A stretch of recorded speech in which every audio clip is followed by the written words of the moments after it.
Pemirsa, apa yang membuat anak asuh Sintayong harus menyerah kalau laga dengan kontra Australia di babak 16 besar Piala Asia semalam? Ya, untuk membahasnya pemirsa, kami sudah bersama dengan analis sepak bola, yaitu ada Pak Rahim Sukasa.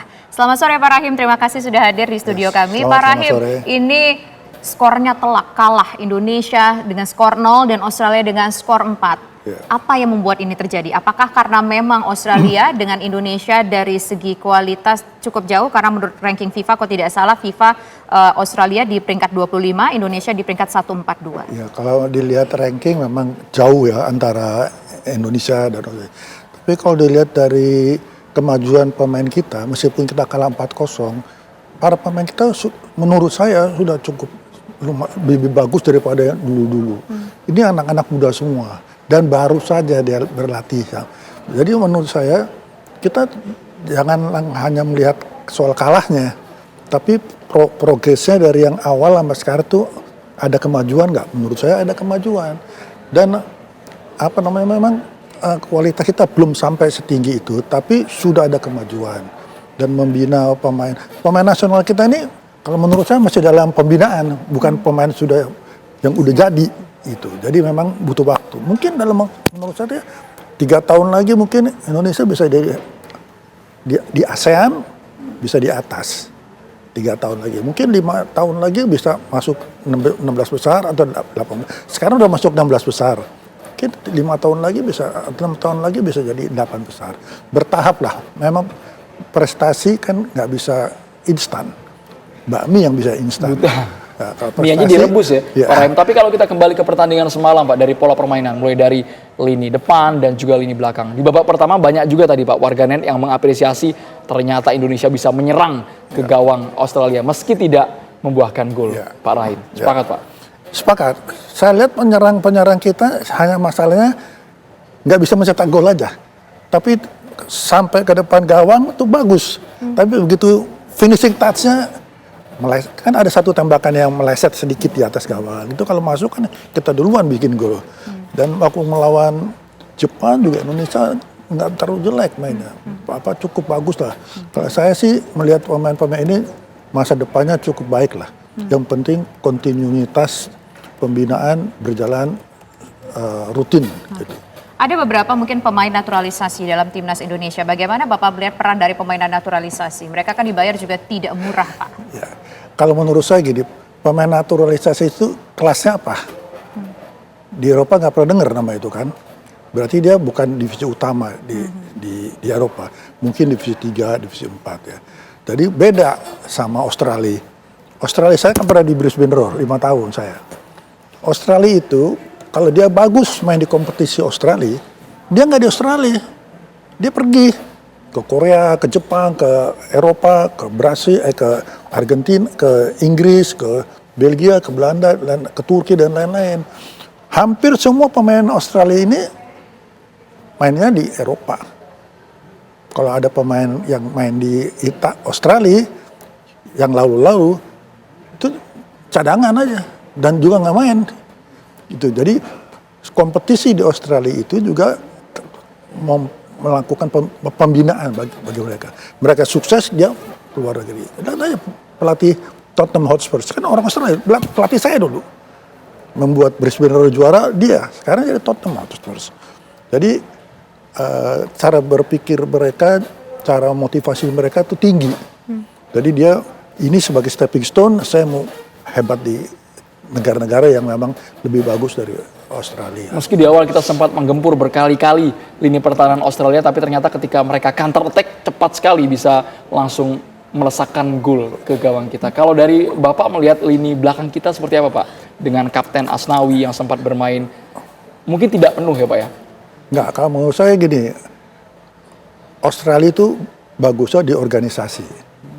Kalau Bapak lihat cara main Australia, dia kan nggak dribble, jarang dia individu. Dia memang mungkin dilatih di sananya, di klub-klubnya juga, di Australia juga, how to make the good organization, because talentnya beda sama orang dia South America atau Afrika itu beda. Indonesia masih ada orang yang individunya, pemain-pemainnya, tapi kalau Australia lebih banyak dia organisasi. Jadi dia untuk mengatasi kekurangan individu, dia memperbaiki organisasinya. Maka kalau kita lihat bagaimana dia menyerang Indonesia, sekali serang gol 1, sekali serang gol 2. Gitu. Sedangkan kita juga berapa kali nyerang, tapi belum bisa membuat gol. Tapi kalau kita misalnya melihat lini tengah dari kedua tim, Bapak ngelihatnya seperti apa? Kesulitan dari tim Indonesia dan juga solidnya dari tim Australia untuk membangun serangan dan juga Kalau pertahanan. saya lihat pelatih Australia udah tahu kelemahan Indonesia. Bek kiri kita lemah. Bola-bola di cross itu kan lewat semua kita. Jadi bola cross kita ini, bola cross lawan tuh kita lemah nahannya. Jadi bek kiri kita kemarin kurang bagus dan bek tengah juga kurang bagus. Jadi dia serangannya kan dari kiri kita terus Australia. Jadi memang itu yang mesti diperhatikan. Ya kayak namanya kita masih dalam kualitas yang belum setinggi itu, ya kelemahan-kelemahan itu pasti ada. Bisa diperbaiki lah nantinya gitu. Oke. Walaupun kami bayangkan ini skor yang 2 terakhir cukup signifikan dan cepat sekali terjadi. Pak Rahim, tinggal sisa-sisa extra time, tapi ternyata mereka begitu mudah menjebol pertahanan kita. 5 menit 2 gol kan ya. Persis Pak Tapi Rahim. kalau Anda lihat ya gol terakhir umpamanya, kan dari corner itu. Kan bek tengah kita kalah sundulannya. Padahal tingginya sama. Tapi mereka lebih timingnya lebih bagus untuk lebih tinggi, jadinya dia bikin gol. Jadi memang kelemahan kita adalah serangan dari samping. Dari tengah kan nggak ada yang bikin gol. Semua dari samping bikin golnya. Demikian juga sama Jepang. Sama Jepang dari kiri langsung, back tengahnya nggak bisa tahan.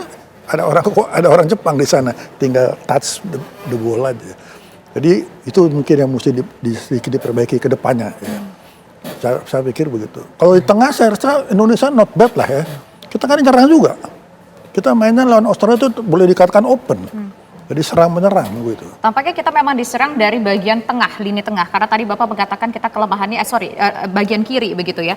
Nah itu bagaimana kemudian untuk melihat kekuatan Indonesia dengan kemampuan timnas Indonesia, dengan kemampuan pelatihnya, apa yang bisa mungkin dilakukan supaya dalam pertandingan selanjutnya kita bisa kuat di lini manapun?